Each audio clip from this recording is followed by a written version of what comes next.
జీవాత్మ మరియు పరమాత్మ మధ్య సంబంధం ఎలాంటిది అంటే గడియారంలో ఉన్న ముళ్ళులు వంటిది. గడియారంలో ముళ్ళులు అన్నీ ఒకేసారి 12 దగ్గరికి వచ్చినప్పుడు కలుస్తాయి.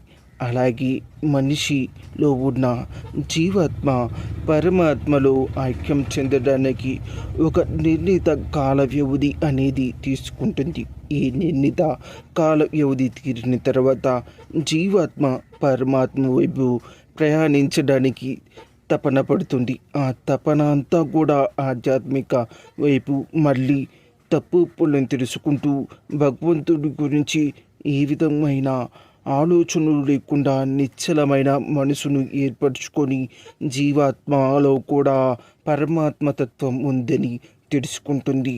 ఆత్మ అది పరమాత్మని చేరుకుని